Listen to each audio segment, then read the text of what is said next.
We're in trances, going all to different places, different planets. Watch your aura pass me by, losing balance. What if we run out of time and second chances? Empty-handed, you left fast life. Good afternoon and welcome to Let's Talk with Sandra. Today I have the honor and privilege of interviewing Mr. Chuck Hughes, Charles, aka Chuck Hughes, CEO and President of the Chamber of Commerce in Gary, Indiana, and so much more. But we'll just start with that introduction. Good afternoon, well, thank Mr. you. Chuck. Thank you for that wonderful introduction. You make me feel special already. Well, according to the word, you are special. Well, people are kind. People have been kind, and I've done a lot of work in this community, and so Okay. I think it's nice that people have recognized that. Excellent. So we're going to start from the beginning, Mr. Hughes. If you can tell me when you were born. You were born here in Gary? I was born in Gary. Attended school all of my years year? in Gary. Do you mind doing the years? I can't remember the year. The year is unlisted. But I was born in Gary. Mm-hmm. Where? I attended Banneker Elementary School early on. Mm-hmm. I'm a graduate of Gary Roosevelt High School, Okay. where I participated as an athlete, football and basketball, and had a very successful high school career. Loved it at historical Roosevelt High School. From there, I received a scholarship to go to Southern Illinois University. Okay. And so, but I don't want to get too far ahead of Yes. you. Yeah.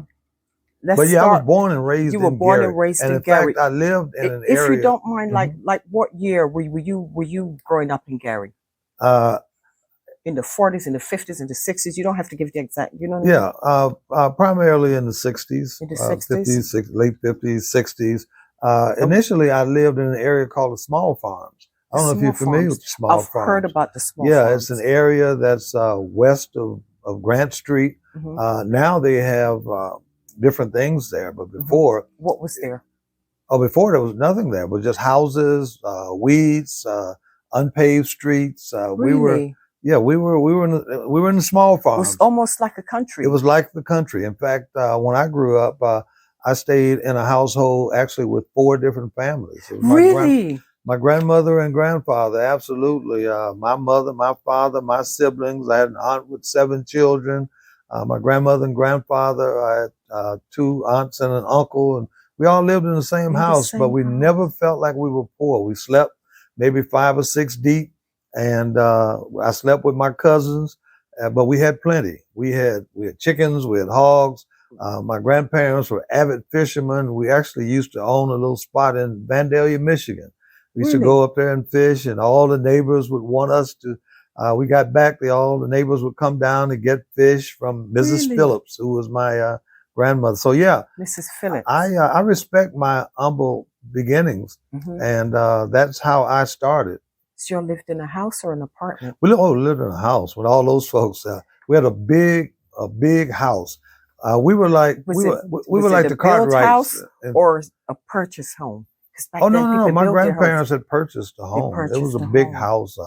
Really? I In don't- Gary. in Gary, in the Small Farm. In the People who Small are Farm. from Gary will be very familiar with the Small Farms area. Yes. Yeah, we again, as I said, there was no paved streets, very few street lights, a lot of weeds, but we did not think we were poor Yes. because that was our village. We literally lived That's your there, village. and we raised hogs and chickens and fish, and yeah, I could wring the neck of a chicken. Oh, yeah.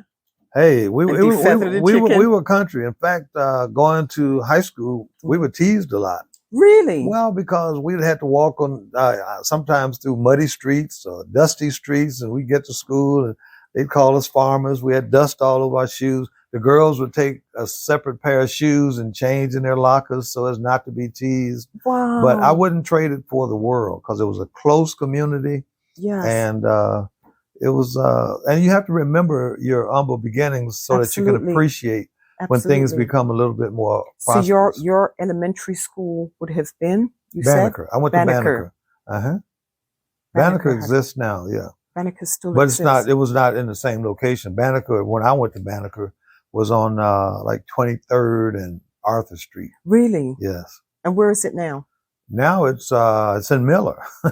Banneker's all the Yeah, way it's in Miller now. I mean, well, with the transition of school buildings in Gary, you had a lot closed. You have some schools changed locations, whatever. But yeah, I attended Banneker High School. In fact, my principal was Quentin Smith, one of the original Tuskegee Airmen. Really? Absolutely.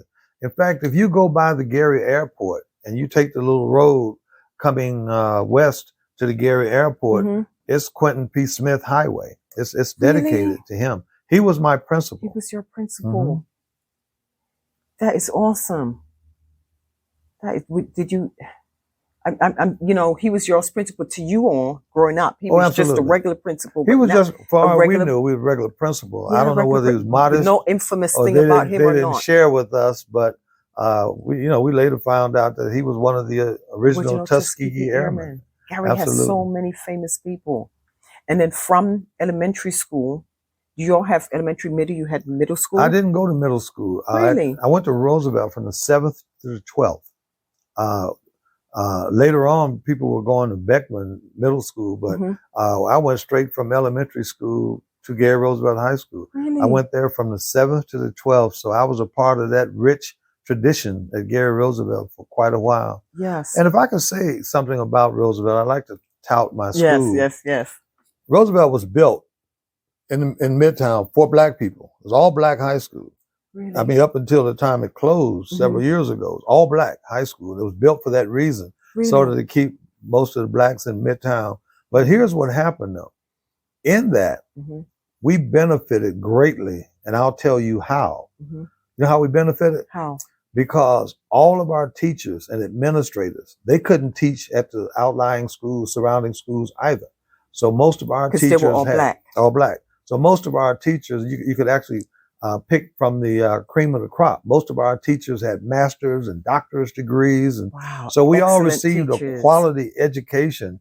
The intent was just to keep us together and separate. Yes. But in the process, it gave us the opportunity to get a quality education. It became beneficial. Yeah, we were encouraged to be excellent in everything, in sports and academics, decorum, attitude.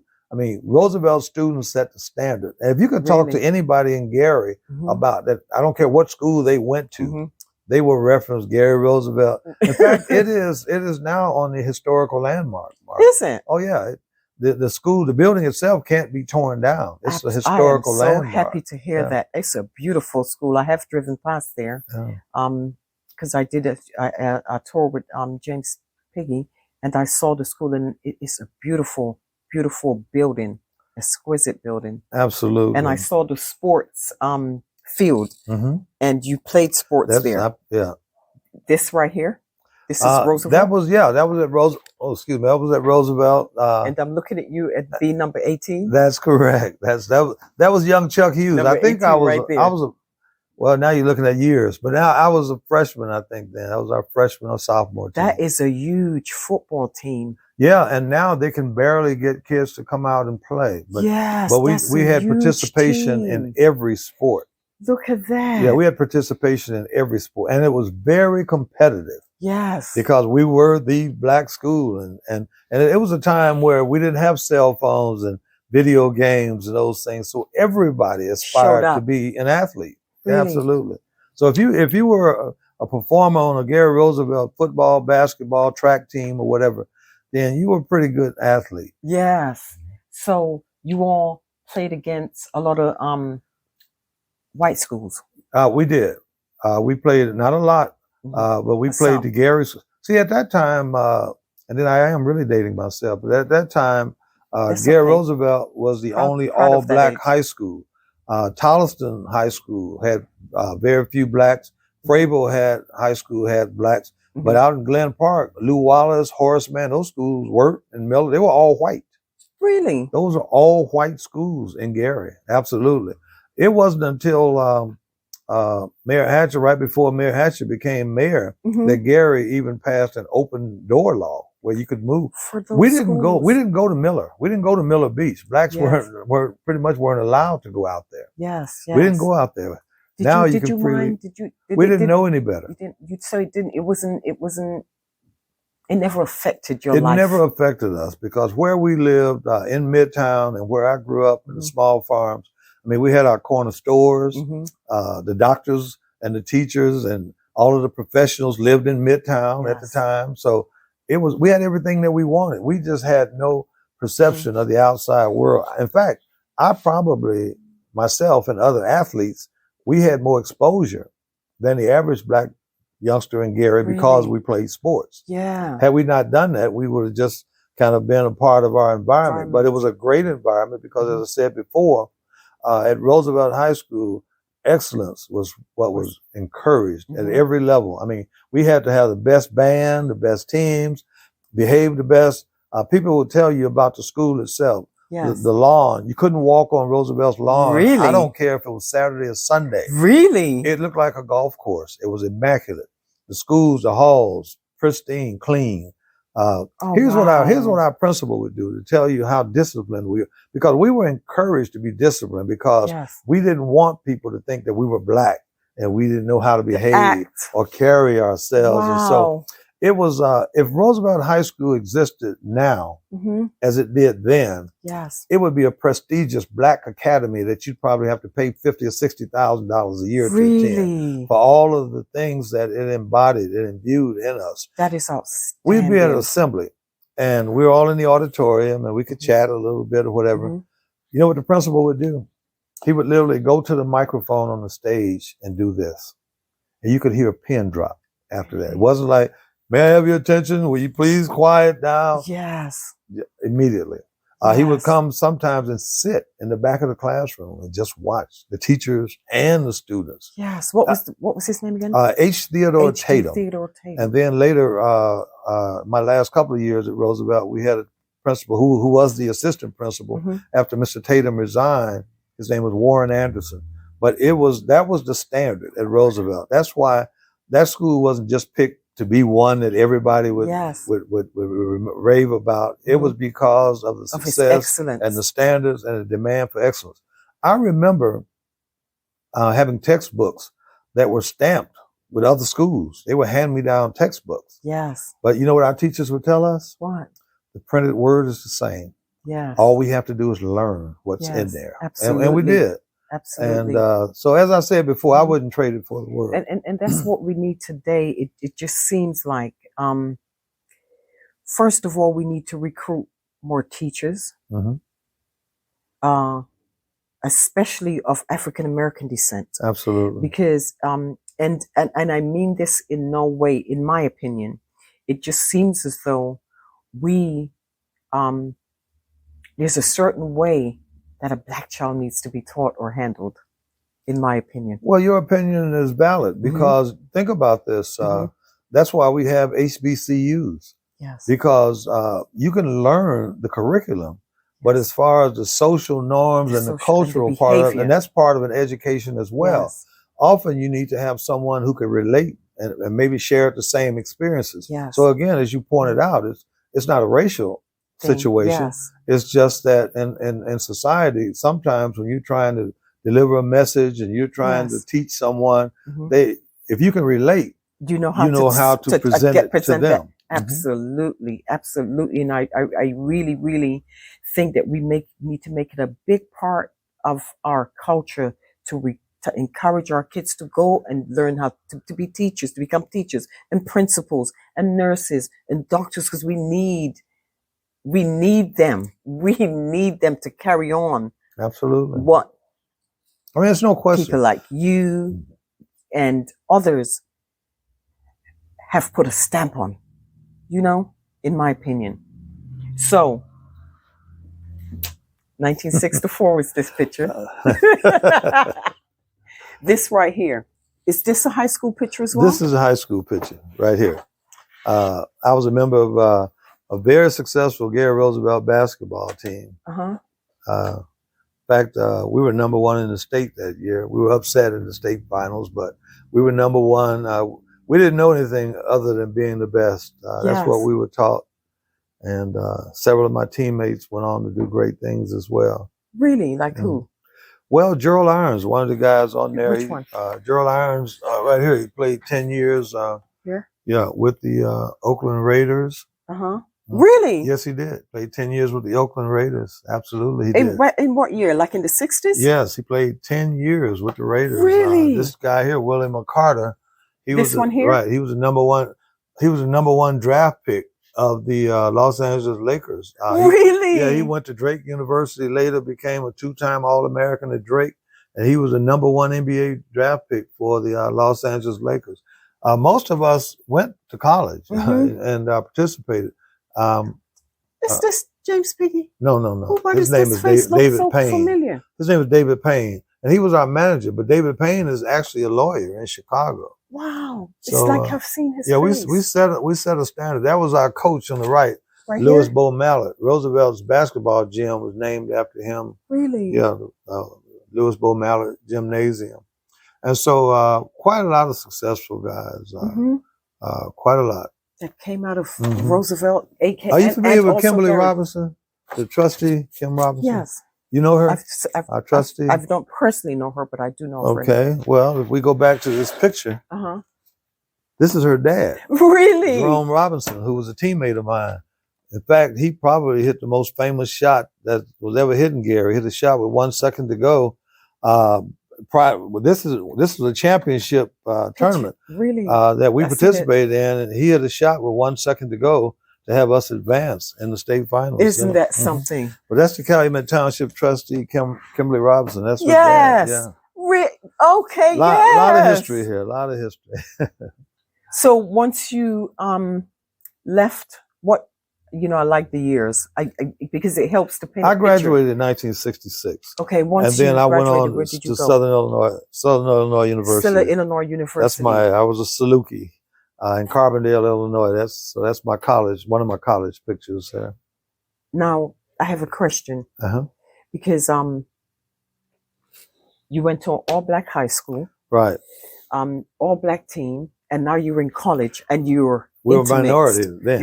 No, we're minority. What was it? Was it was about 30,000 students there, and maybe 8,000 or 9,000 black. Really? Yes. So it was out of 30,000. Oh yeah, Southern Illinois, in Carbondale, Illinois. It was a different experience, but as I said before, it was probably easier for me to adjust because I was an athlete. Yes, and also you came from a school that had you well poised. Oh, absolutely, well poised and well prepared. Absolutely. Yes. This is an awesome picture. I was telling your son, I think that's that is my sophomore year. And the first year I was at Southern Illinois, one of the greatest players in the NBA history was a teammate, Walt Frazier, who went on to play with the New York Knicks. And he's voted one of the greatest players in the NBA. Yeah. Is he in? He's not in this No, he's picture, not in this picture. Wow. So what did you study in college? Initially, I went and studied. I was an English major. Really? Yeah, but I changed that in a hurry. Why? Because I loved it. I've always loved to read. I've always loved to talk, as you can see. But as I mentioned to your son off camera, my freshman year in college, I played both football and basketball. Oh, you played football? Oh, I played football. Well, yeah, you got my football. That's right. I played football and basketball in high school. I tried to play both sports because I loved them both. But then that was too much of a challenge, having to study and maintain. And so then I just focused on the basketball. And I had a successful high school career. I mean, everybody couldn't go to the pros. I didn't go to the pros, but I was able to go and get an education. After my career there, I did like a lot of other athletes do. You leave school, then you try to go and be a professional athlete somewhere or whatever. And I actually was invited to the Chicago Bulls tryout, but I was not retained to go to their camp and all of that. Wow. So then I fulfilled my sport dream. Yes. So I made sure that I completed my education. In fact, so let's go back. You said you started out studying as English. Oh, it's English. Oh, yeah. But and then I changed that to public affairs. Public affairs. And that's where I have a degree and a master's from what made you Indiana choose University. public affairs? Well, because it was still similar, because it's history and it's. I've always loved history. I was a student of history. As I said, I love to read. Yeah. And I consider myself sort of a historian. Okay. I can talk about a lot of facets of history, be it world history. Yes. Probably all of the history here of Indiana and Northwest Indiana, the city of Gary. As you can see, we've got plenty of books denoting the history of the city of Gary, world history. I mean, I know Washington, George Washington at Valley Forge, and Trenton, and Newark, and those places, and of course, you're a history nerd. Yeah, I just love to read. I was one of those people who always loved to read. And maintain that information. Absolutely. Gary founded in 1906, Elbert Gary, and I can just bring you right up to 2023 in the city of Gary. And I'll give you that challenge. Okay, so once you graduated from college, what did you do next? What was your first job? Well, let me go back to where I told you I was born and raised in a small farm. Yes. My father was initially a mill worker, but my father wanted to be a business person. Really? He literally took the bold step of quitting the mill and going into real estate. Really? Back then, real estate that would have been the 40s or 50s. In the 50s. In the 50s. Yeah. Let me say this about my father. My father in Gary was a real estate pioneer. Powers and all companies around here, they all went through my father in real estate. Hughes Realty. Yeah, my father, he was the first black BA and FHA property manager, one of the first black appraisers in Gary. And as I said, a lot of realtors in Gary, even the more prominent ones, they all mostly got their start or either got their advice from my father in real estate. So that was our family business once I was in high school, such or whatever. When I got out of school, certainly I worked in the business for a while. I was a licensed real estate salesman at the time. And but I decided that it was tough working in a family business. I mean, I love my father, but it was tough working in a family business. Why? Well, let me put it this way. If, in fact, someone didn't show up for office duty, guess who had to stay? You did. If, in fact, the payroll was a little, guess who had to wait? You did. And so I said I was going to make a decision. As I said before, I revere my father. I'm Charles Hughes Jr. My father was a senior. Yes. But so I made a decision that either I was going to maintain my father as my father or as a business boss. Yes. So what I did then was I opted to try to find another career and still be able to help out if I chose to do so. Yes. And so I inquired. There was a lady by the name of Gladys Flowers, who was a good friend of my father. She visited the office one day, and I told her, I would love to get on the fire department. She said, why would you want to do that? I mean, I wasn't a kid I wanted to be an athlete. So I wasn't a kid growing up wanting to be a fireman. Yes. I said, well, I like the hours. Firemen work 24 hours and they all 48. So I said to myself, that would give me time to be there, have 2 days to devote to something else, either real estate in the office or such or whatever. And so she said, well, you know what? They're having a test pretty soon. I can get you an application. She got me an application, boom. And 34 years later, I retired from the Gary Fire Department. 34 years later. Absolutely. You joined the fire department just so you can have just so I can have hours, the flexibility of those hours. And end up doing 34 And I'll tell you what years. else I did too. I got a degree in broadcasting Did while you? I was on the fire department. I sure did, Why- from why- Midwestern why Broadcasting School. Because I guess I had that propensity to want to talk, and I love sports. And it was an area that I wanted to get into. Let me give you a bit of history. Yes. This was, since you've already thrown dates out there. I love the dates. Back in the day in Gary, before FM radio was even popular, I don't even know if it existed. Really? Everybody listened to WWCA radio in Gary. Okay. It was a downtown station, a few blocks away. I mean, it was huge. It was the region's radio, the only radio station. I don't care if you lived in Valparaiso, Chicago, East Chicago, Gary, Hammond, whatever. Everybody got up. No, it wasn't black owned. Probably very few blacks there.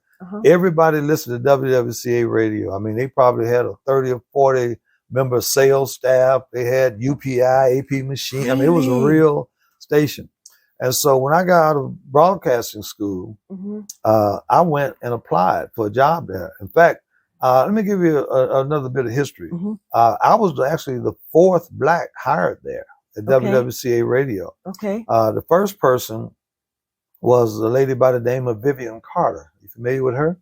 I've heard her. Well, I know you have, because Vivian Carter owned VJ Records. Vivian Carter preceded Motown. She was probably the first black radio. Owner of music and whatever. I mean, the Impressions, Jerry Butler, and all those folks were on VJ Records initially. They were on her label. And she was out of Gary, Indiana. In fact, when the Beatles first came to America, Vivian Carter brought the Beatles to America. Did she? This is Gary history. You'll be able to get this from anybody else that you talk to that knows what's going on. So she was the first radio personality there. And then there was a gentleman by the name of Lucky Cordell, and then a person by the name of Jesse Coopwood, and the next person was me. Really? I got hired as a newscaster, and later I became a talk show host. I did a show called Sound Off. And just to let you know how you kind of can set the stage, WLTH Radio right now, our radio station in Gary, they have a sound off program. Really? I was the original sound off person, the WWCA Radio. And later after that, I had a chance to be a television personality on UPN 50 Chicago. Really? I did Chicago television for like 12 years. Did you? I did a show called Dimensions. You asked me the question, so I'm going to give you the facts. Long story short. What year would that have been? I don't know. That was in the 80s. Whoopi Goldberg had a talk show host that preceded mine. Jesse Jackson had a talk show host that came on after mine. I beat both of them in my market. Really? Yes, I did. So, and I did that show for about 12 years.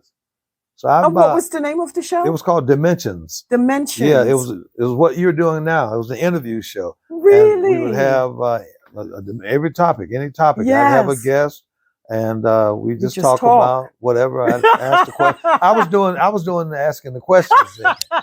This is role reversal. That's right. That's why I'm gonna slow you down every so often. Yeah, this is role reversal. That's okay.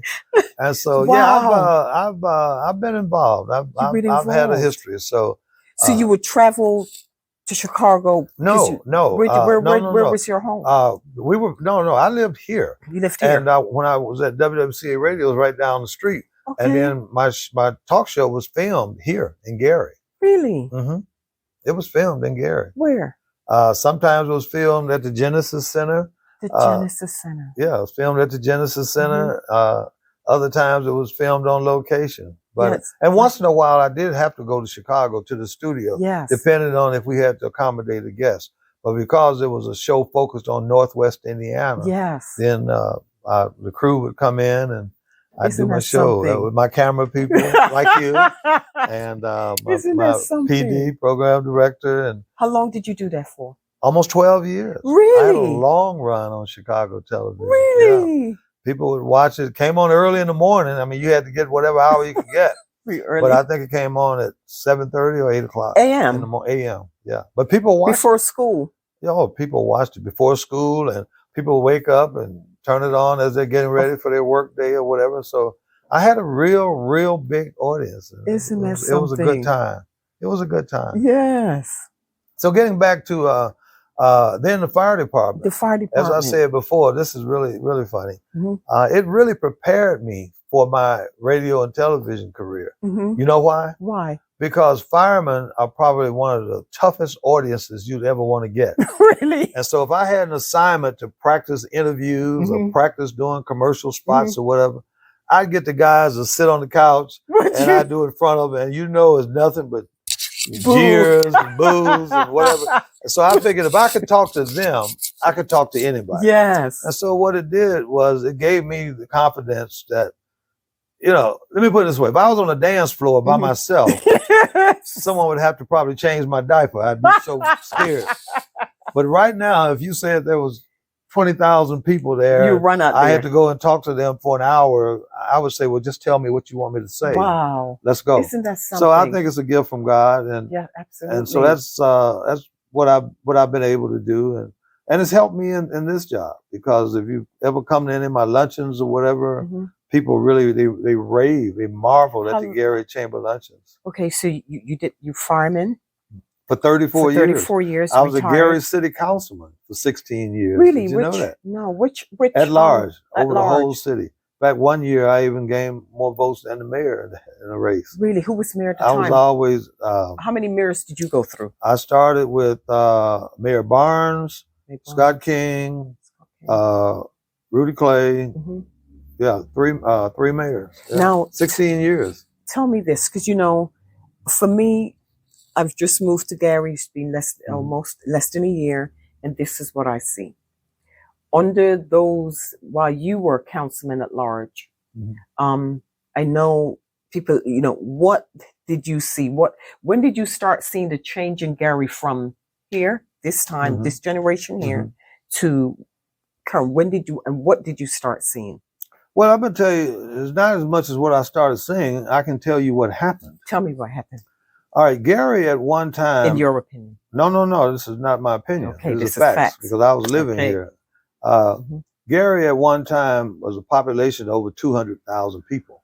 Okay. I mean, huge. This downtown area you see, every store that you see in Maryville and other places was downtown Gary. Okay. Maryville didn't exist. Maryville was a vast wasteland. There was nothing. In fact, Maryville was a part of Gary. Just like Miller is a part of Gary, Glen Park, Maryville was a part of Gary. And this is like in the early 60s. So in 1967, when Mayor Hatcher became the first black mayor in the country, then Gary started to experience a white flight. In the country? Well, Gary, we're talking Gary. Yeah, he was the first black mayor in the country. Yeah, elected in the country. That's history. Yes. That's probably why they have a statue of him there at City Hall. And so then that began the white flight. Because, folks I'm just not going to be here under the leadership of a black man. So we started losing population then. The other thing that factored was the merchants sort of had sort of a thing with Mayor Hatcher. They thought that he wasn't protecting them as much as he could or whatever, because I guess it was fearful of the population of Gary at that time was becoming about 50-50. Wow. It was not 50-50 before. It was predominantly white community. Yes.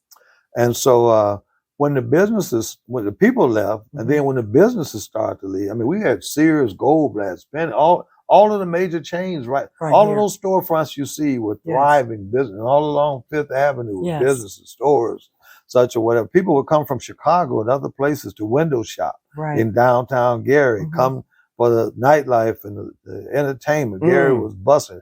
This is not, that's not history I read. This is what you lived. Yeah, I know that for a fact. Absolutely, I understand. Now, how do we get to where we are? Yes. Well, Gary, because we're having all these steel mills.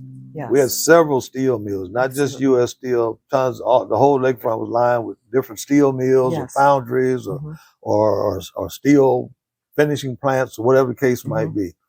I don't care if you had a 6th grade education or no education at all. Black people in the steel mills were making 6-figure salaries back in the 50s and 60s. Wow. Black people with no education were sending their kids to college, becoming doctors, lawyers. I mean, money was flourishing. Big homes, cars, garages, whatever. And so everybody was living the great life. Now, what happened subsequently after that, would you have the white flight and the businesses leaving or whatever after that? The mistake we made was we were too dependent upon the steel mills. Really? So what happened was, when I was a city councilman, when U.S. Steel would pay its taxes, it would make up over half of our entire city budget. Really? Because it was mills all over the place, and businesses, large businesses pay more taxes than residences. So they were making up almost half of our entire city budget that we had to operate on. Now, they realized that. So what they did was, in Indiana being the red state that it is, They went down to the state legislature, U.S. Steel, and suggested that they're paying more than their fair share of taxes to Gary. So they were able to lobby the legislature, and the legislature gave them the ability to tax themselves, literally, to ascertain their own property inventory taxes. The result was the city of Gary received almost 2/3 less of what we were receiving from U.S. Steel. Wow. So you couple that with, we had no other industry. We had no hotels and restaurants and other and office buildings and those kinds of things. So when people leave, when the stores leave, and when our major tax contributor pays 1/3 of what you get, then this is what you get. So that is the history. It was not all that Gary was all of this busting, booming, and black folks took over and just didn't know what the heck they were doing. It was. We may have made some mistakes. Yes. But on the other hand, when all the largest chunk of our revenue is taken away, and none is coming in, because hotels, restaurants, major department stores, they pay a lot more than property owners. Absolutely. And so that's how we got to where we are. And now we're in the process of trying to get these additional businesses and companies and additional sources of tax revenue so we can rebuild our community. Did you ever run for mayor? I did. What I ran for mayor in 2007. Really? What was your here's what I finally say the citizens lost. And here's the circumstance. Scott King was the mayor at the time. Scott King. Yeah. He was a very popular mayor. He was a white mayor. Yes. First white. I see his picture up in the city. First white mayor we had in years. And you know, the conventional wisdom was that that's what we needed. Yes. Someone different, someone who maybe had a relationship with the people with the money and all of that. Yes. And so I was going to run. Familiar. I had been a city councilman for 16 years. Wow. 4 4-year terms at large, always the leading vote getter. And so I decided to run for mayor because in my mind, I said, well, maybe our residents are tired of living the way they live and they want to live better. And so it would have been probably a head-to-head with me and Scott King. Yes. Now, invariably, what happened at that point was his administration got in trouble with the federal government. Several of his key people were indicted. Conventional wisdom suggests that he was encouraged to step down as mayor, as opposed to, you know, him. Absolutely. He was a lawyer, so he probably, you know, managed to the right thing to do. Cut a deal there.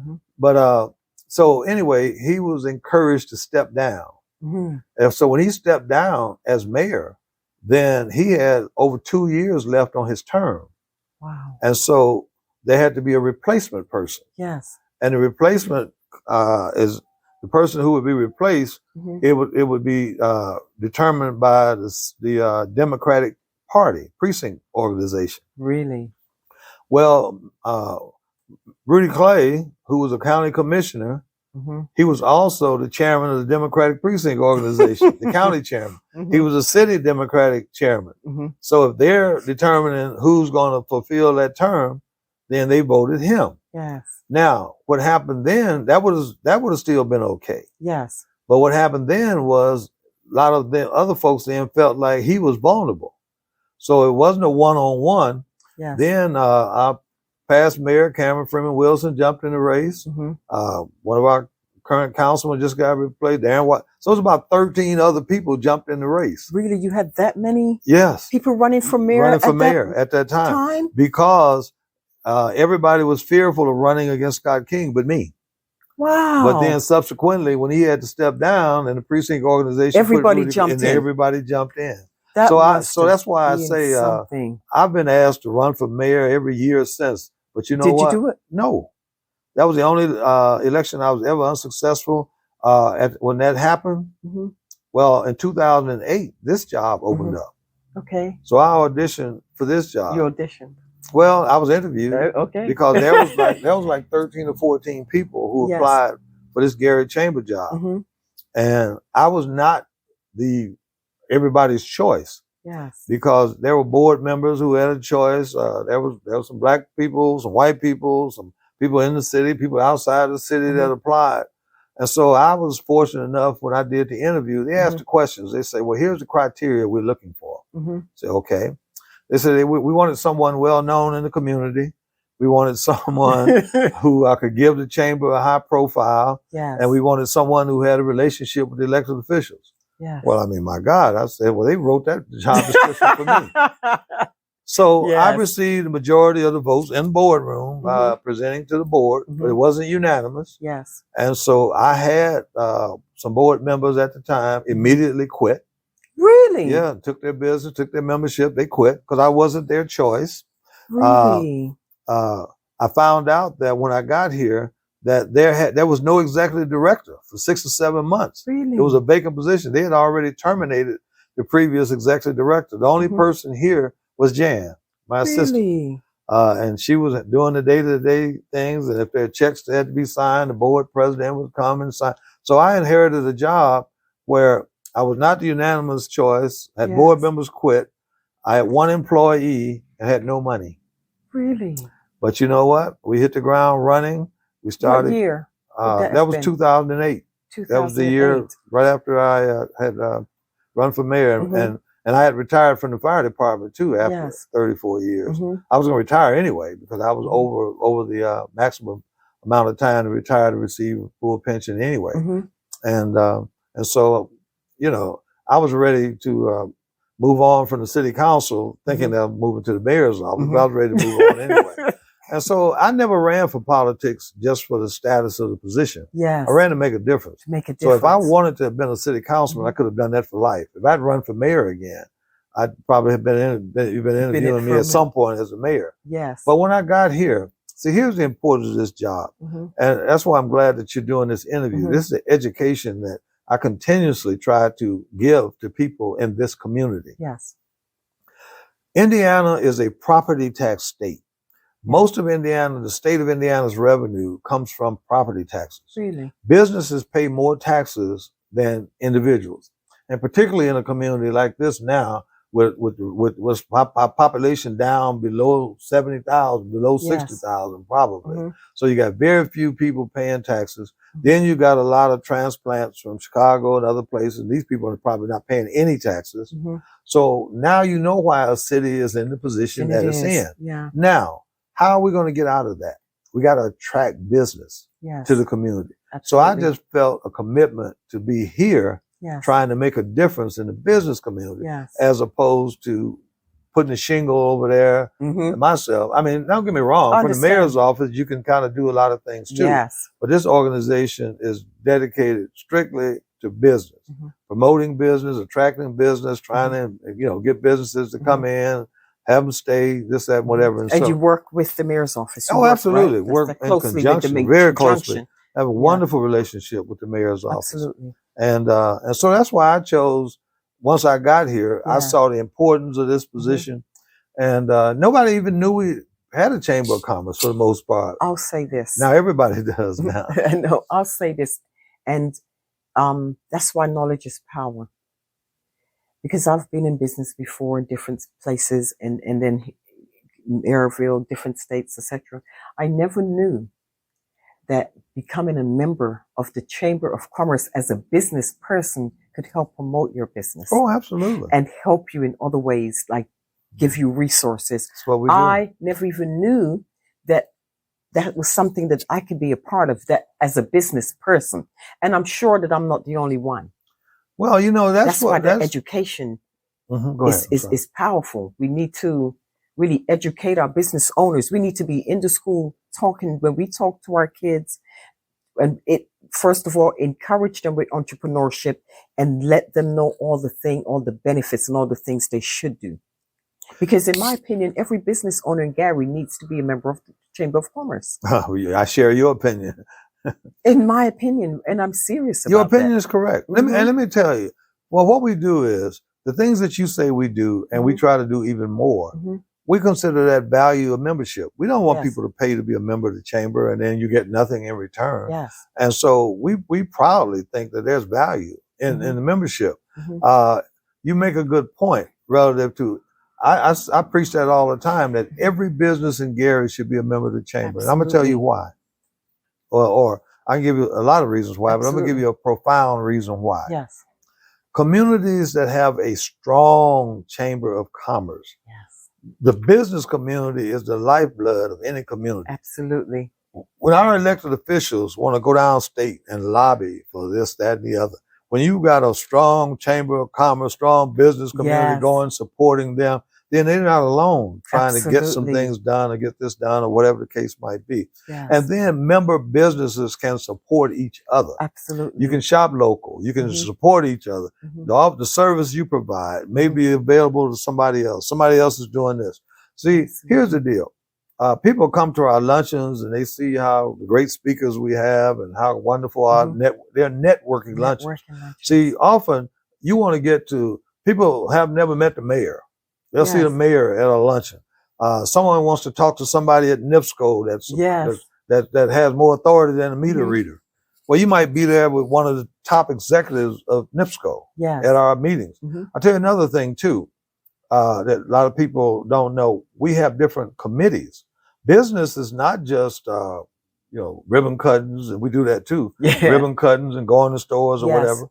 We have in fact, we got a meeting tomorrow morning. You might want to tune in. We have an economic business development committee dealing strictly with economic development and business. We have an education committee. We go to the schools. We have schools, the charters, the public. We all of them engaged in our education committee. We got a public policy committee. That's where our World Civility Day came from. Yes, I see these. Yeah. If you can explain what these are. Well, right, so explain to me what this is. You know, we sat in, and it wasn't this boardroom, in our boardroom, it was at another location. And my public policy committee was looking for an initiative. I think we had just finished doing something about public safety or whatever, because public safety, education, all those things apply to business. That's why we do all of those various things. So I had suggested to them, I said, I have this idea. They say, what is it? I say, why don't we do an awareness campaign? They say, well, what do you mean? And I see there's several. Yeah, what are you talking about? This was last year. That was 2019. Wow. You want it? He can just look at the different year. You've got 2019, 2021, 2022. Is that 2023? That's no, I think it's two of them with 2022. See, this is we'll be doing our seventh annual World Civility Day. Okay. Coming up in April 6th. Okay. So anyway, here's how it started. I suggested to them, I said, you know what? Why don't we do an awareness campaign? They said, what do you mean? I said, maybe just something that's nonpartisan, but something everybody could benefit from. Yes. Well, what are you talking about? I said, you guys may think this is corny. I said, but I think it's essential. I said, why don't we do a civility campaign? So I explained to them. They asked, what is it? I said, just simply encouraging people to live by the golden rule. Just treat people the way you want to be treated. Absolutely. I said, when we have meetings, or other folks have meetings, we can have civil discourse. You don't have to, berate people. You don't have to shout them down. You don't have to use language that's whatever. I said, and plus, let's look at what's going on in society. I said, you got bullying. I said, you got road rage. Absolutely. You got all kinds of problems. So they kind of liked the idea. Yeah. So what we did, we sat in the boardroom and we came up with this idea. And so I called it Community Civility Counts. That's the name of the initiative initially. And what we were going to do at the beginning was just use it in the chamber, just give it to the members and say, hey, when you're meeting or whatever, it's like fasten your seatbelt. Don't drive drunk. It's an awareness campaign. Be civil in your actions. Absolutely. And so we were going to share it with all the members. And then I had the thought, I said, you know what? Maybe this is something that everybody could benefit from. Absolutely. So I called Chris White, the publisher of the Times newspaper. I said, Chris, we've just come up with this initiative in the chamber boardroom. What is it? I said, well, you might think it's corny, Chris, but I said, I just think it's something that can help everybody. Well, what is it, Chuck? I said, well, we came up with a civility campaign. He said, well, explain it. I said, it's just pure and simple. We're just going to encourage people to treat people the way you want to be treated. Be kind. And he said, are you serious? I said, well, yeah. He says, I love it. Excellent idea. Can we be a partner? The largest newspaper in Northwest Indiana. I said, absolutely. He said, you should see the stuff we get, the letters to the editor. He said, the stuff is so vicious and vile. We can't even print half of it. He said, I love it. Can we be a partner? So the Times have been our partner for the last 6 years. They'll be our partner for our 7th annual World Civility Day. And Which is held when well, let me finish this part too with the Times. Here's how real partnerships work. On my idea, my civility idea, they have won 3 major newspaper awards. Really? On my idea, absolutely. Now, how do we get to World Civility Day? Yes. All right. One of my members, who used to be a member of the chamber, but he moved out, he introduced me to this ambassador. The guy was not a UN ambassador, but he was a special selected ambassador by several African countries. And so the guy kind of marveled at, what I've done and a lot of accomplishments. So he was giving awards to his organization was giving awards to people doing various things in communities, whatever, at the Gerald Ford Library in Grand Rapids. Wow. So I was invited there, and so he was going around. I hadn't met the ambassador personally at that point. He was going around meeting people, taking pictures or whatever. So when he came to me, I was, doing the same thing, introduced myself, and I said, it's interesting, but the name of your organization is Golden Rule International. He said, yeah, we're trying to, spread, goodwill around. I said, well, we just came up with an initiative in the Gary Chamber boardroom called a civility initiative called Community Civility Counts. Same reaction as the publisher at the time. Yes. Oh my God, really? He sat down, tell me more about it. So I started telling him about it. And do you know, up until last year, we were getting people coming to our World Civility Day from Africa, El Salvador, other places, bringing them here into Gary, man. Nobody was doing that but us. And what I did was, since we were getting people, and we get people from other states to come in and everything. So since I was getting people from out of the country, then a light went off and said, well, hey, let's call it World Civility Day. Yes. So that's how it evolved into World Civility Day. World Civility Day. And so what you see on these posters is participants who chose to just signing the different posters, signing their names so that they could be part of history. Was this poster when they had the what was it? The Juneteenth. Where these signed? No. These were at our World Civility Day World event. Civility Day event. And we will have World Civility Day 2023 posters for people to sign who attend the event. Yeah. And when is it held? It's April 6th. April 6th every year. No, it's April 6th this year. It's been, it depends on what. It's that Thursday. It's the second Thursday in April, whenever that falls. So it could be the 8th, could be the 9th, but it's on a Thursday. And here's what it consists of. It's a full day event. What we do is we start like 9 o'clock in the morning, and people do workshops on various aspects of civility. Someone may conduct a workshop on anti-bullying. I know one year Methodist Hospital. Well, I'm just trying to tell you. Methodist Hospital, I remember they did a workshop on how to remain civil under traumatic circumstances. Wow. Civility in the workplace. What happens is people that want to do the workshop, you got to sign up early. Because people that want to do the workshops, they choose their topic. But how civility fits in. And so we only can do like 5, maybe 6 workshops. Because then that evening we have the big awards dinner, where we give awards to people who've practiced civility or done some civil acts, or schools, kids, business, individual, whoever. So it's a full day event. In fact, that Tuesday of that week, we have a big press conference at City Hall where the mayor declares it World Civility Day in Gary. And in fact, last year, we got a proclamation from the governor where he declared it World Civility Day in the entire state of Indiana. Really? It's really evolved into a huge event. Excellent. And it's something everybody can use. It's not political.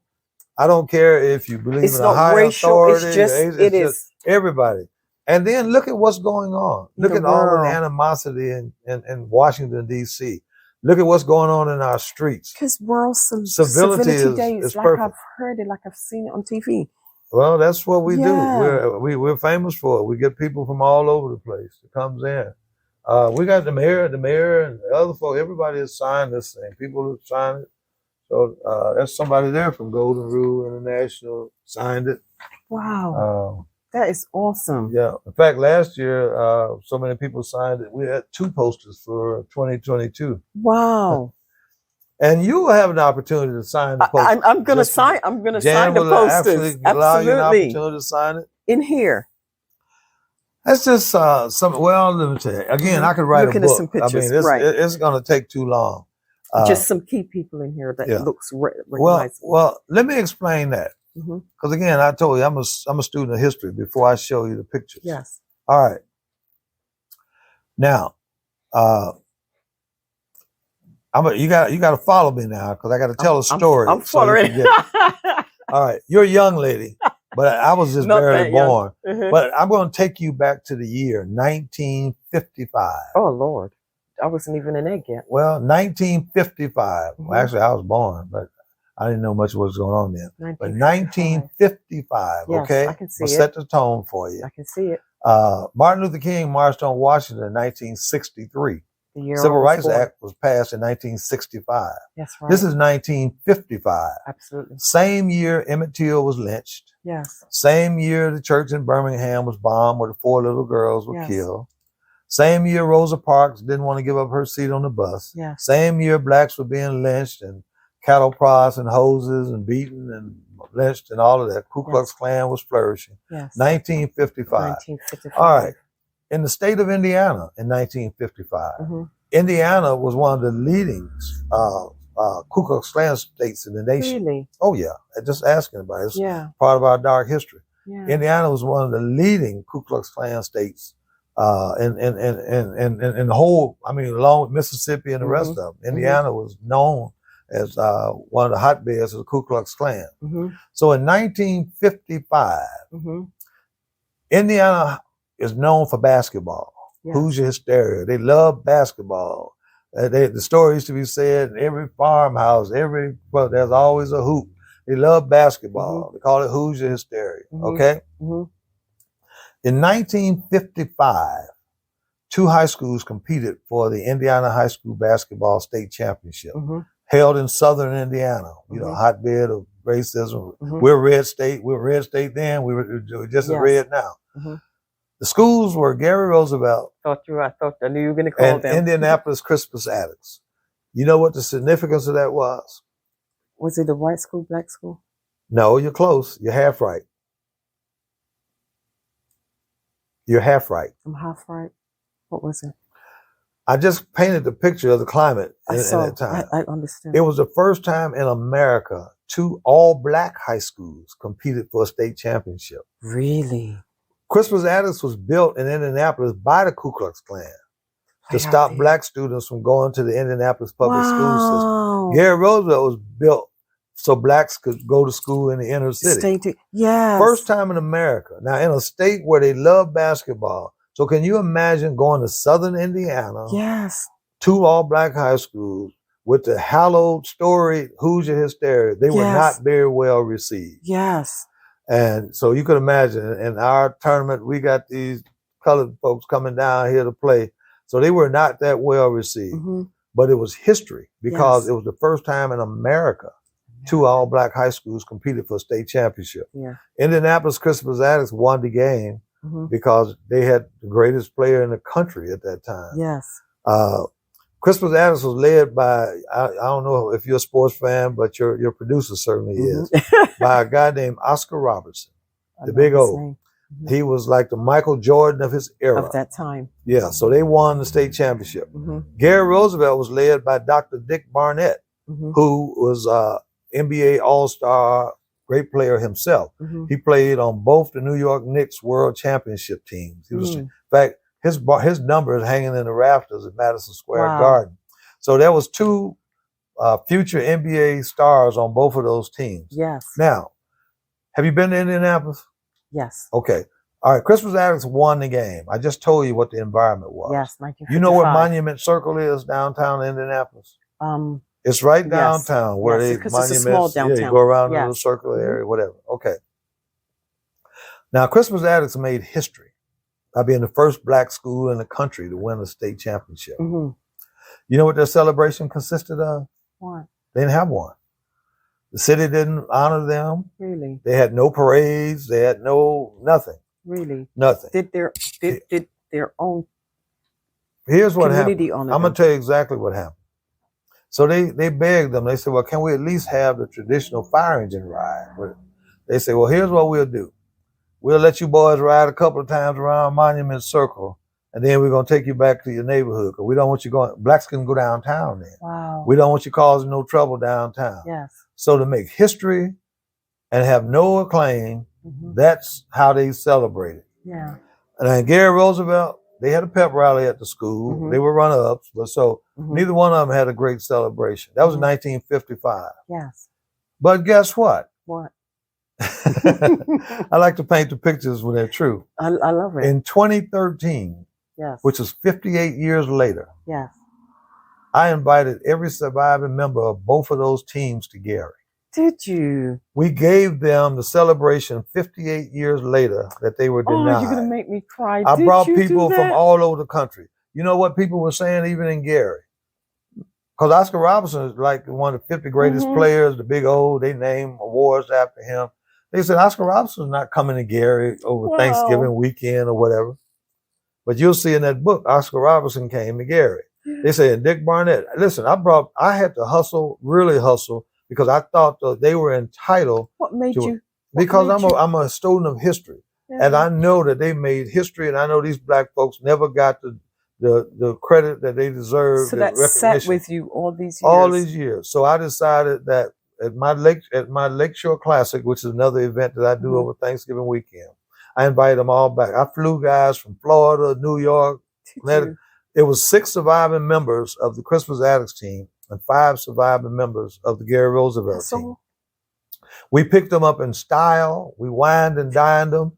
Majestic Star Casino was open at the time. I did a town hall meeting. I had Oscar Robertson and his teammates on one side.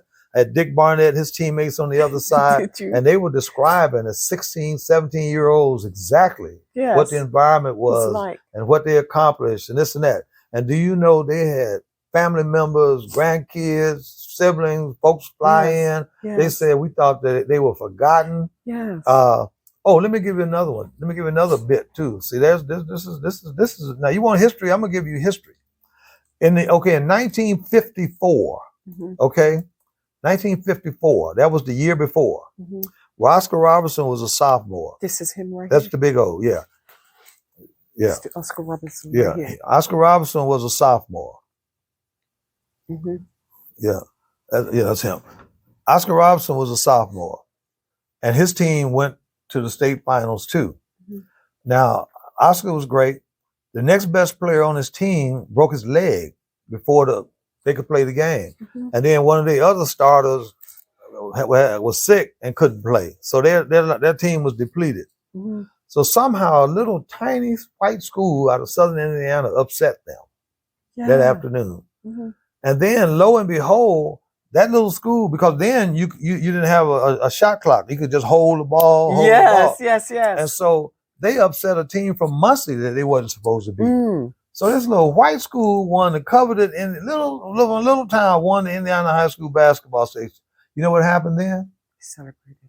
They made the movie Hoosiers based on that. Really? Gene Hackman. Seen that movie. A movie was based on them winning, making history. It wasn't really history. The history was made the next year, 1955, and nothing happened with these guys. So 58 years later, I invited all of them back. And they had, I tell you, it was tears in the eyes of the kids and grandsons. They thought, and the guys, they're all familiar. And really, even to this date, they're all in their mid-80s. Only one guy passed. And this guy was from Roosevelt. His name was Jake Eisen. He was like Mr. Basket. He was declared the best player in the state that year. But anyway, so now you got a backdrop of these pictures. Okay, yes. Okay. So this was our luncheon event. Yeah, it's our luncheon event. And people were saying the great Oscar Robertson. You familiar with the Big O, aren't you? Yeah. That he wasn't coming. There he is. And so it was at the Genesis Center. That's Dick Barnett. He's Dr. Dick Barnett. That's another story too, because he's an HBCU legend. Dick Barnett. He's an HBCU legend. Who's this right here? That's one of the other players on the Addicts team. This is like the Genesis. Oh, here's what I did as well too. I had, I do high school basketball games. At my Lakeshore Classic, I do a corporate luncheon, and then on the Thanksgiving weekend, that Tuesday, then the Friday and Saturday, I do high school basketball games. So I literally had the current youngsters playing for Roosevelt with these stars, with these pioneers sitting on the bench with them. I know they were impressed. I had the current Indianapolis Adams kids with the great Oscar Robertson, his teammates. Oh, they were very impressed. You see, Karen Freeman Wilson was the mayor at the time. Yes, she's just cheesing. So she was there. Vernon Smith gave them citations, making them honorary state representatives. If they were in fraternities or fraternities, gave them awards. The mayor of Indianapolis gave them stuff. Our mayor we gave them, see, this is Oscar Robertson and his teammates right here. And that was the current kids from Crispus Attucks High School. So imagine the three of these kids. I brought the kids to play. And to play against each other. Against each other. Just like you all did. Oral history, This was at Majestic Star Casino. This was this is part of the Crispus Attucks guys at the town hall. I had them over here. Where was this? Majestic? Yeah, at the casino when it was open. And these are just more pictures of the big old. Let me show you something else interesting too. Oh, we can see it was Majestic Star Casino there. One of the guys was talking. That I guess that was before I moved to Gary. This was in 2013. These guys here, some of the players, they were members of this fraternity, Omega Psi Phi fraternity. I don't care what they did, we honored them. We had the fraternity brothers, honored them. That's Oscar right there talking to the mic, and some of the people in the crowd. Theodore Roosevelt College and and just more pictures of Oscar Robertson is a Kappa. That's what I am. Remember Kappa Alpha Psi. So we gave him his honors. I love all the fraternities and sororities, but I especially love the Kappas. Well, Ben, thank you. I am one. Let me see. Did I pass over the pictures of the trophies? Let me see. That you gave them. Is that? I see they have. No, that's where Dr. Vernon Smith. See, they made him honorary state. Oh, that's Dr. Vernon Smith. See, I told you, made them honorary state representatives, man. And guys that was part of fraternities. I know they were so. They were thrilled, man. Oh my goodness! They thought they had been forgotten. This guy here was the one who broke his leg the year before. Really? But he was an Indiana All-Star in 1955. So what did we do? We gave him his encased Indiana All-Star jersey. Wow! He's the one that broke his leg in 54. So the other team won. So the other team.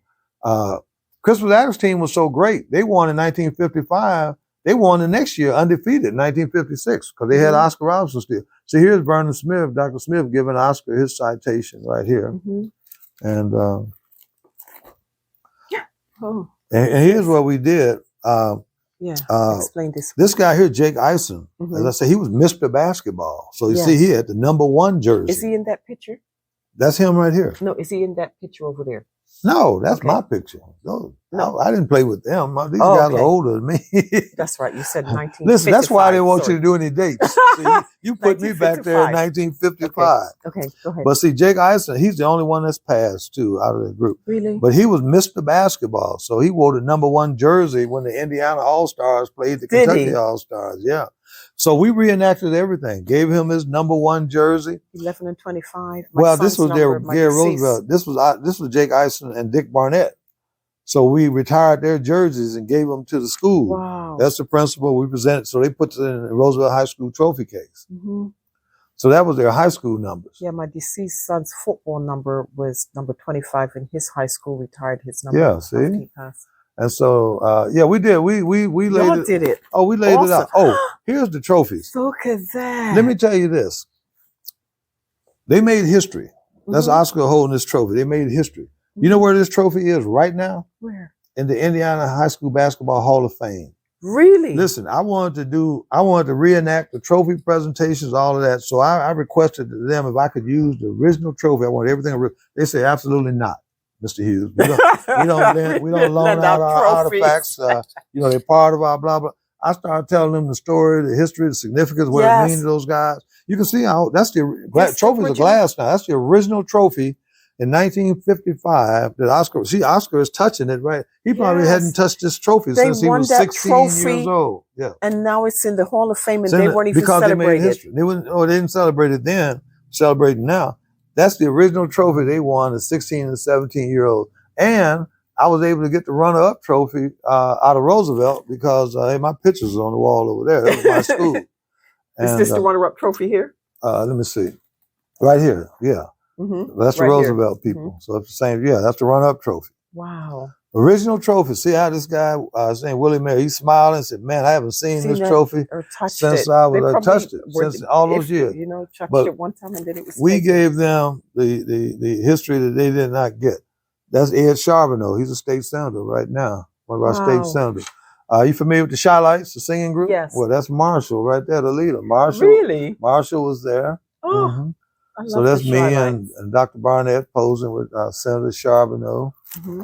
Oh no, it was we laid it out. We literally laid it out. His face looks familiar. This guy is from the NBA. He was there representing them from the retired NBA Players Association. Okay. Yeah. And so And we have here. Yeah, that's Dr. Dick Barnett. That's our state senator Lonnie Randolph. Yeah, you know, we had him. That's Barnett. That's one of the Crispus Attucks. Look like Dick Gregory. Yeah. But that's one of the Crispus Attucks players. This guy lived. I brought him from Miami, Florida. Did you? I brought him from all over, wherever they were living, man. And we gave them the celebration. Excuse me, they didn't get all those years. These are their later. kids, like your grandkids, just family members? Yeah, just some family members. Okay. Some of my fraternity brothers. We're all doing the Kappa Alpha Psi sign. Okay. And and this is Gabby. Okay. See, this is Gabby Douglas. Here's what happened with Gabby.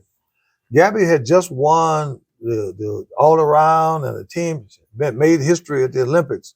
And her mama. What year? What year was she did? That was in the. That was before Simone Biles. This was that had to have been in 24, something like somewhere, that. whatever.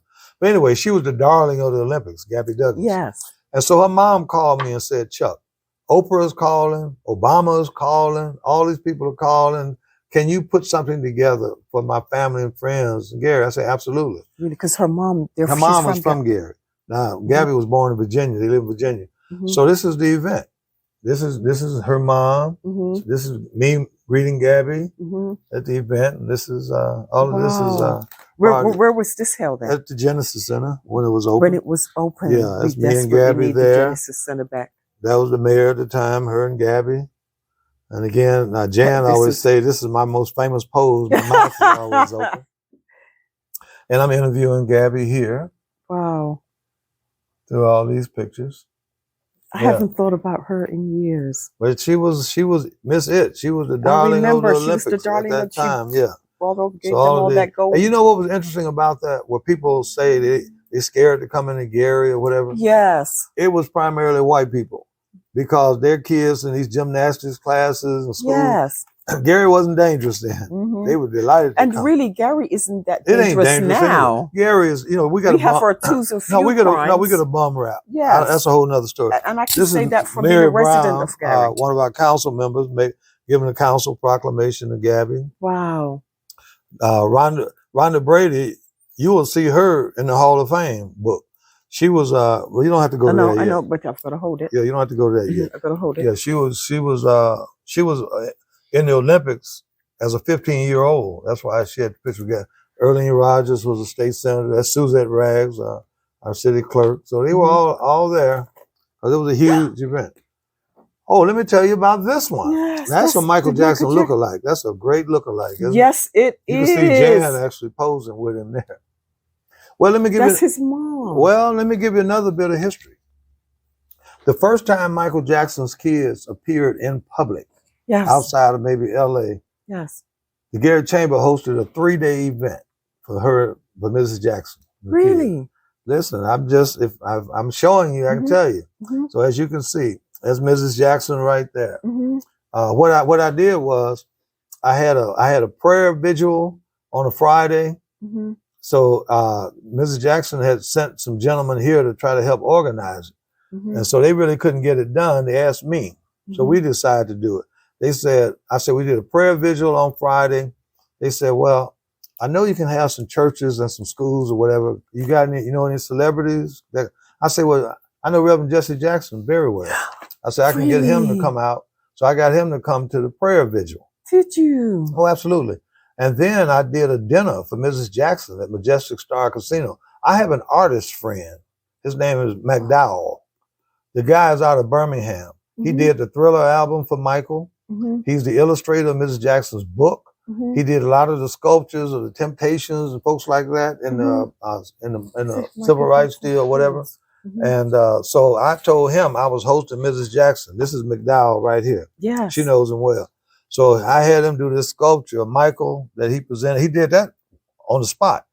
Because I said I needed something to present to Mrs. Jackson. He did a sculpture and he did a beautiful painting that brought tears to her eyes.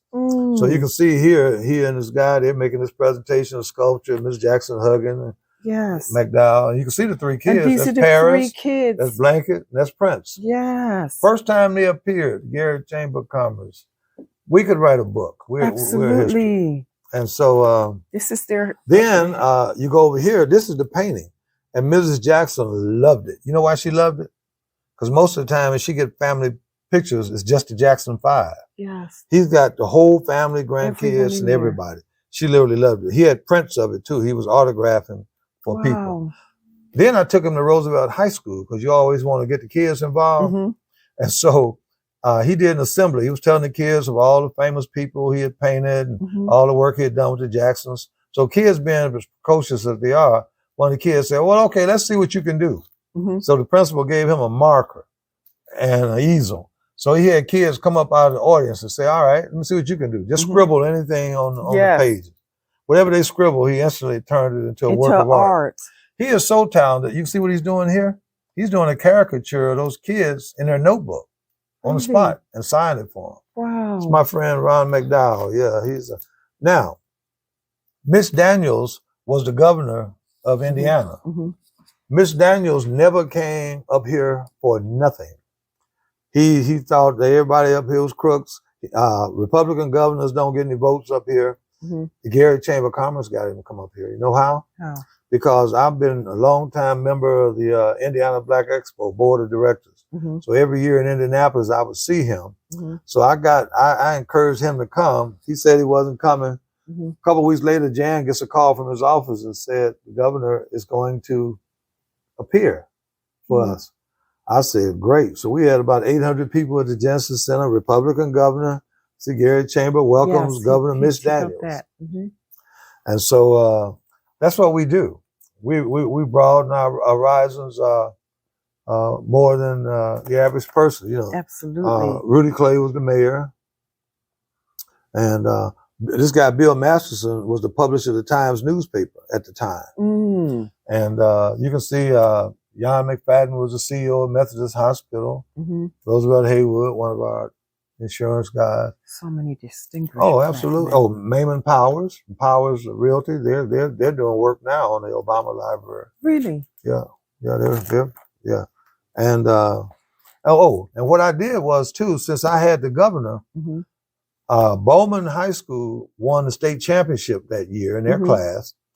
A Wheeler out of Valparaiso won the state championship, and Gary Lou Wallace finished runner-up. So I invited the administrators and the coaches because we were hosting the governor, so that it could be an experience for them as well. And so you can see. Yeah, you know who that is, yes. Right? Well, guess what? That's his chain. Guess what? Guess what? What? When Mike Pence, you look so much different. When Mike Pence became governor, he followed Miss Daniels. Did he? Yeah, we didn't call him and ask him. He was not governor 60 days, not even 30 days. Yeah. You know what happened? What happened? His office called and asked if we would host him because of the way we hosted the previous governor. Really? So we had Mike Pence for about 800 or so people at the Genesis Center. So you can see Gary Chamber welcomes Mike Pence. Yes. So it's the same situation. You see Karen there, Eddie Milton, and folks. Yeah, so we hosted Mike Pence as well. And guess what? We hosted Mike Pence twice. His office called again maybe 3 or 4 months before Trump named him vice president. Really? because they know they want the Gary Chamber to Gary. host, and we Gary, do what Indiana. we do. You do it well. So I think I was just getting ready to introduce him Mhm. right here at this point. This guy here, Mhm. see, here's I what know we his do. face. Well, I don't know if you know him. His name I is know his Greg face. Ballard. He was the mayor of Indianapolis at the time. Mhm. A conservative, Tea Party mayor, Mhm. but it's relationships.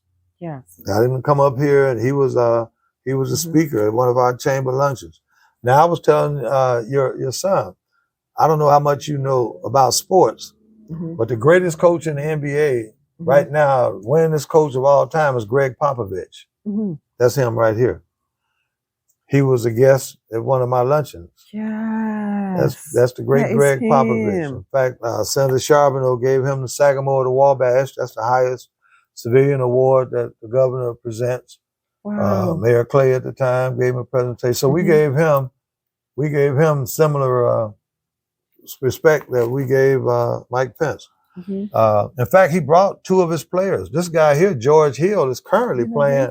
He's George currently Hill, playing yes. with the Milwaukee Bucks. Absolutely. He and Dewan, they were with the Spurs, and and Pop brought those two players along with him. them. And this was our event at the Avalon in Maryland. My pastor gardener there, Mhm. Bernie Carter, Lake County prosecutor. So yeah, we hosted the great Greg Popovich as well. Wow. And then of course I told you, Yes. you'll find that I marched with Jesse. I'm in you? the National Civil Rights Library Hall of Fame. Are you? I will show you. Remember I told you at the prayer vigil, they asked me, well, can you get somebody? I said, well, yeah, I can get Reverend Jackson. He came over for it. So tell me about that march. When you marched with Oh, him? many times, all over the country. Really? Yeah, I can write a book. I got a history here. Reverend Jackson is a dear friend of mine. I would love to meet you. Yeah, and so this is one of our luncheons that we did with him, and then Junior Bridgman and some more. Anyway, Right.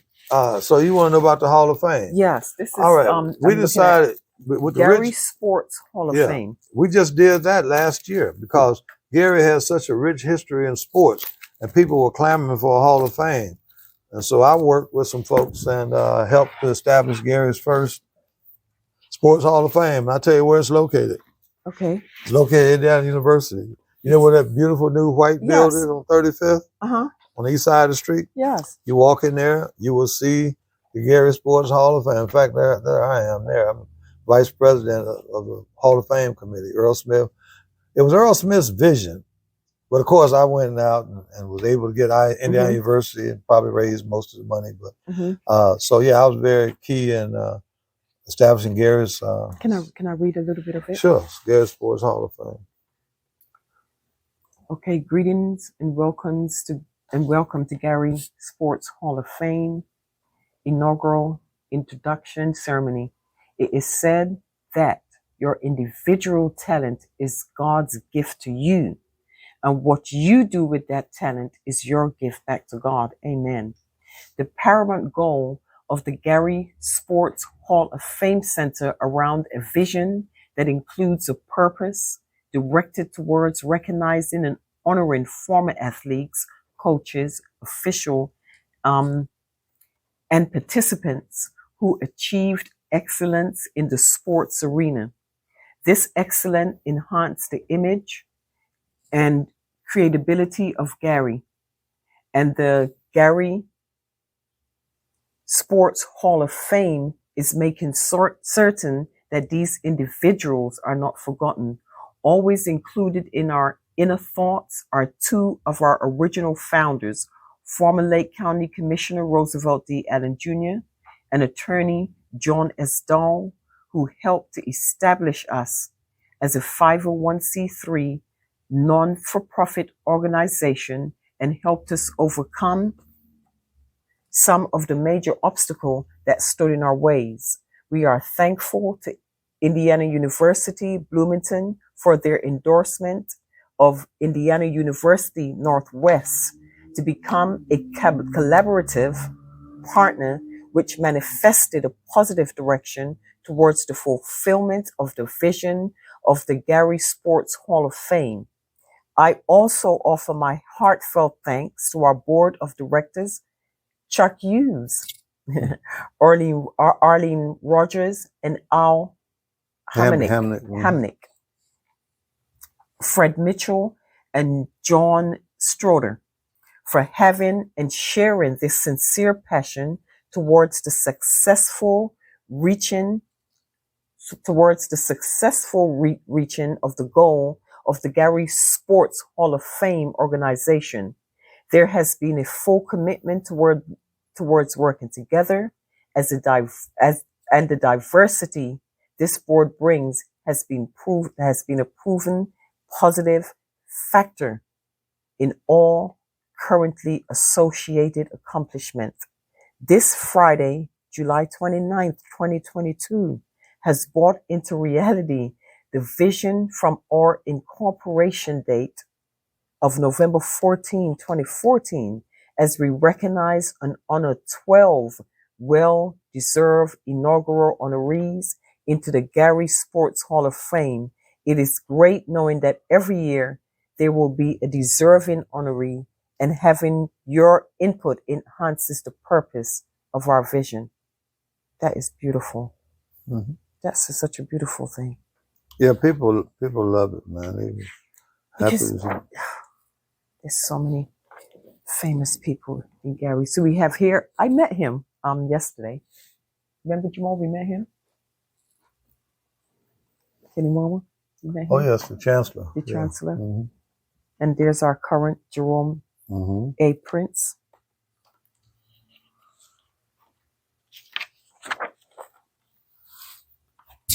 Okay, we have Earl H. Smith. We have you. There's Arlene Rogers. I've met her. They're brother and sister, Earl Smith and Arlene Rogers. Are they? Mm-hmm. Wow. These are all the names that were mentioned on the other page. I like the logo. I love the logo. Dick Barnett, the one I just told you about from 1955. Rhoda Baby Gills Anderson. She was the one I showed you with Gabby. Track and field. Yes. She's the one I showed you with Gabby. She's the only female that was in there. Yeah, that's our inaugural group. Explain something to you. Let's see. Well, I explained her. 15 years old, man. She was the youngest person in the Olympics at that time. Wow. 15. Lee Calhoun from Gary Roosevelt. Yes. He won the 1956 and the 1960 gold medal in the hurdles. Did he? Yeah. Right. Tom Harmon, never heard of him. He was the first Heisman Trophy winner in football. That's the highest trophy you win. But I tell you who you heard of, his son. Do you ever watch CSI, Mark Harmon? Yes, that's his son. That's his son. Yep. That's his son. We had his Elvis Presley here, so I was free. Probably says it in there somewhere. Let's see. Yep. See where it says. It's in the 1940s. Mm-hmm. Let's see. We didn't mention his son in there, did we? No, I didn't see his name. Well, anyway, Mark Harmon. Yeah, that's his son. That's his son. Okay. Alex Karras. I'm gonna help you familiar with Alex Karras. He was all pro with the Detroit Lions. Did you ever watch the movie with Blazing Saddles? Yes. Remember with the guy Mongo that punched a horse? Yes. Alex Karras from Gary Lou Wallace High School. Really? Did you ever watch the show Webster with the little boy? Yes, I love that show. That was the dad. That's Alex Karras. Oh my from goodness, Gary that Lou Wallace is High School. him. Man, listen, there's so many famous people that's out of Gary. Yeah. I never knew he was from Gary. That's why you're here. That's why you're here. You get an education. Ron Kittle, he was a Rookie of the Year for the White Sox. 1 year played baseball for them from Gary Word High School. Lloyd McClendon from Gary Roosevelt. He was the manager of the Pittsburgh Pirates for years. Seattle Mariners, played in the major leagues for years. Let's see what we got here.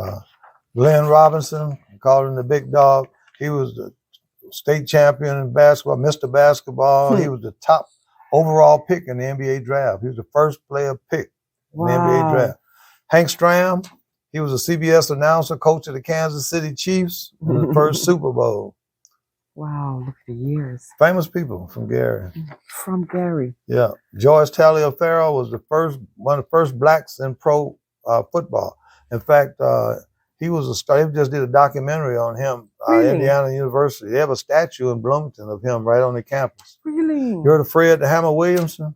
Yeah, I've heard his name. Fred Williamson played with the Kansas City Chiefs, Super Bowl, All-Pro, prolific movie producer. He starred with Jim Brown and all them in Yes. The Hard Way. And Yes. he did the original I've been to see his Gangsters movie face. filmed here in Gary. Fred Williamson. Wow. Tony Zell was one of the first He looks boxer. like Frank Sinatra. He does, doesn't he? Mhm. One of the first boxing champions out of Gary. So that was our first class of That is awesome. inductees. Wow. Mhm. That is awesome. You want to know some more So- famous people out of Gary? Yes. Let me. Well, you because just I saw quite a few. some of them. Mhm. All right. Well, of course, we don't have to mention the Jacksons. Everybody knows. Everybody knows. the Everybody Jacksons. know they are from Gary. Mhm. You remember the singer Denise Williams? Yeah, I got that the last time that I never knew until my Denise previous was a interview. neighbor, stayed right behind me. Yeah. Really? Yeah, Denise Williams from Gary. What school did she attend? She went to Tolleson. Okay. Mm-hmm. I lived in Tolleson, but I went to Roosevelt Why?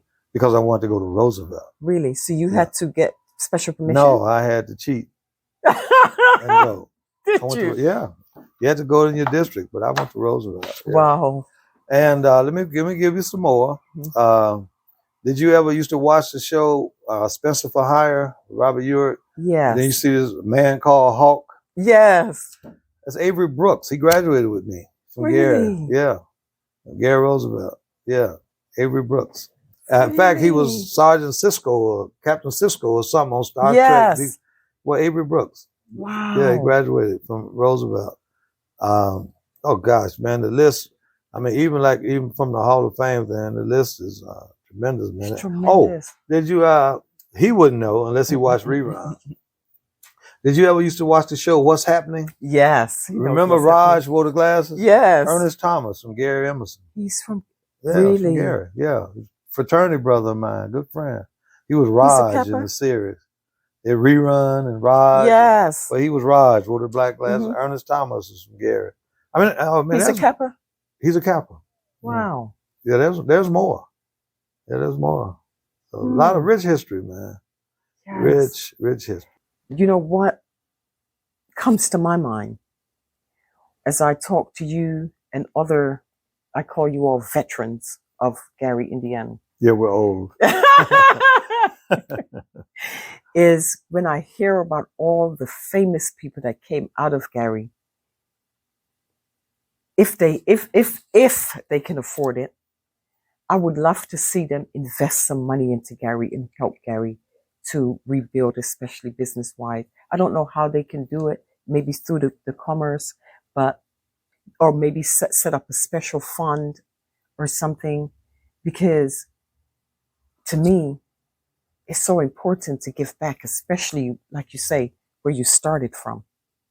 You know, we're working with the city. Mhm.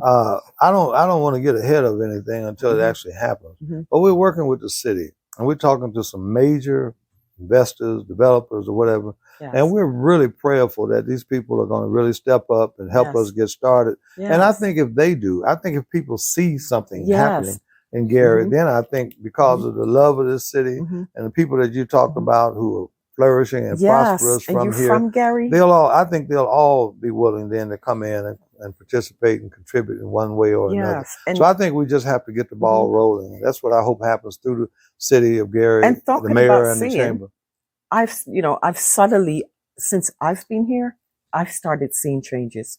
I Oh, know absolutely. there's businesses opening up on Broadway. They're cleaning up. They're painting, and they're making it nice. It's not just throw up this and throw up that. It's very nice. I know that there a lot of old buildings are being torn down. I've Mhm. seen it. Mhm. I've seen them. They're not there anymore, and I've been here less than a year, Right. not including the pandemic. Mm-hmm. I've seen buildings being torn down, and I know it's not easy, and we have to work together as a team, Oh, and absolutely. as a one collaborative, to get it done. But I've seen the change. I've started to see the And change. that's how you start. You Mhm. start fundamentally. You have to do what Yes. you can do. Yes. And then, as I said before, if we get this anticipated help from others who have the resources, we can see some things happen. So I'm very optimistic about the city is going to really improve. Me too. And I want to, like I keep telling, I want to be here as it's happening. You'll be part of the change. You're part of the chamber. Yes, you'll be part of the change. And I try to be part of the change with whatever it is. Whenever the city has something, city cleanup day, whatever it is, I'm always there. I'm always volunteer. I'm always reaching out to see where I can help. And we're trying to do our part. That's all we can do. We do what we can, where we can, and if everybody does something, then we'll get to where we need to be. So for you, there's so much more to talk about. This is why I would like to do a part 2 with you. Okay. Because there's so much more I want to cover with you, the things that you have done. And also to see all the trophies and displays and everything you have. So I'm going to come back in and do part 2 so we can share that. For today, I just want to say thank you. It's been my pleasure. Thank you for sharing that rich history with me.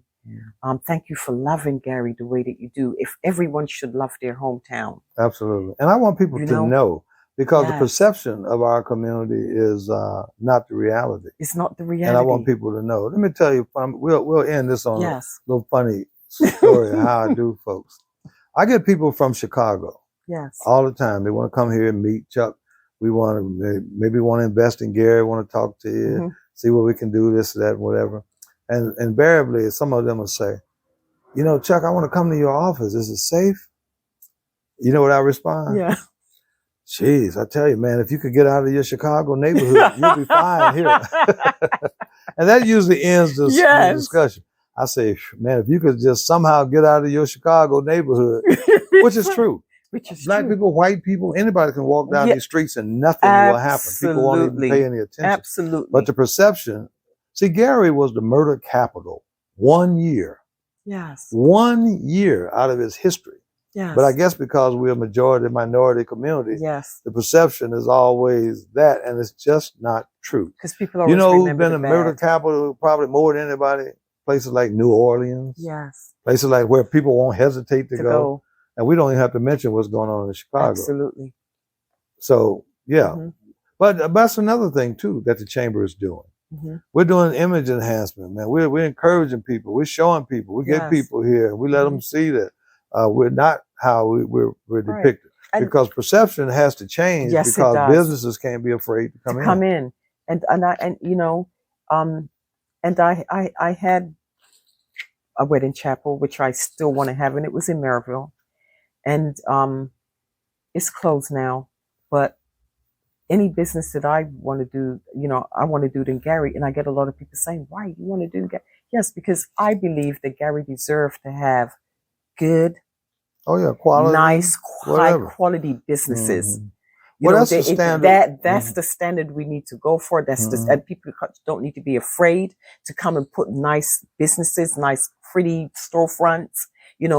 That's what we need. I agree. And that's the standard we're trying to establish here at the chamber. That's why I invite people into the office so they can see what we do, how viable we are. I mean, it would take 4 sessions, which we're not going to do, for me to share everything. We need some department stores to come and take a chance. We absolutely need a very relevant grocery store like Saks and, or something really good quality grocery store. While I appreciate our neighborhood grocers, that's what we have. But I would also like to see some high quality grocery stores come into Gary. All these, Saks and Van Tracks and all we have, something and like it's a good store as far as I know. Fresh County Market. Fresh County Market is good. Like I said, but we need more on different parts of the city. We need different. We just don't need one here or one there. We need choices. I need to be able to, we need choices. If not, I have to drive out of Gary to go, to get something else. But again, that all starts where you made the point that we're starting to clean up. Yes. We're starting to get rid of some of the blight. Yes. And we're starting to do things, and we're going to do things to attract people in. That was that's the purpose of things like the Hall of Fame. These things. And the World Civility Day, that kind of thing. People come into Gary, and they come to the chamber events. And they like, man, you guys got a great chamber, man. This is because Yes. we're changing the narrative. And if I may say so, and people know how I feel, this has all been under the leadership of our current mayor, I agree. Jerome Prince. I and I agree. believe that he's done an excellent I do job, too. and he's making those strides to get Gary where it needs to be. I agree. And I see the vision. I agree. But at the same token, he needs us all to come together. You know council what I members, say people, about him, and allow what I him say about him get that is, dream out. I'm gonna let you. I think he's doing an incredible job. Yeah. He took over a city that had no money. He took over a city in the middle of a pandemic. And my God, I mean, people got fed, people got supplies. I was here. I'm just I was right. in the midst of that, and we're still we were doing good. things. They're paving side streets. Yes. We had a blizzard. The snow was picked up. Yes. I mean, under those circumstances, you have to admire the job that he's doing. Absolutely. And if you've met him, he's a decent person. I've met him, and that's what I say. The character. Oh yeah, he's a very quality person. Yeah. The character. So he would be happy to hear you express those things. Mm-hmm. Yeah, I express them all the time to anyone that I meet, people that I talk to, whether we differ or not, because everyone's entitled to support who they support. It's called politics. I proudly support the people whom I support, and I give a great hand to people like you, our current mayor, and others, like I say, that get out there and do the work, not just do the talk. All right, because isn't that the easiest thing to do? Absolutely. To say what I will do, what I'm going to do. Exactly. Anybody can say or that. sit and complain and do nothing. Yeah, and do nothing. Or not support. All right, that's all I'm saying. That's all I'm going to say. I got to watch you. I got to watch you as far as I'm going. Because the chamber, with me, is supposed to be nonpartisan. Absolutely. I understand. That's why people couldn't understand. Man, why are you holding Mike Pence? Because you have to be open because to I've got everyone. business people, man. Absolutely. Executives at U.S. Steel might be Republicans or whatever. So I have, you got to be smart about how you do this. I tell people I'm not an Uncle Tom and I don't shuffle, but I work with people. And it's got to be about love. It's about love. It has to be about love and caring and we all got to make it work. Absolutely. We all got to make it work. Doesn't matter the color or whatever, but it just has to be fair. Right. That's all. Well, but hey, cut. Absolutely. We're going to do a part 2. All right, we'll schedule again. At least now you know how to find it. Absolutely. So, thank you all for joining me with Let's Talk with Sandra today, as I spoke with Mr. Charles Hughes. Make sure I say it right, because Hughes, because my accent. That's okay. I hope that you enjoyed the show, and we will definitely have a part 2, because there's so much more to share and so much more that you all need to see, especially as we walk through his personal Hall of Fame memorabilia. Thank you all. And as always, peace and love. We're in trances, going off to different places, different planets. Watch your aura pass me by, losing balance. What if we run out of time and second chances? Empty-handed. You like the fast life, you like to drive and get down dirty.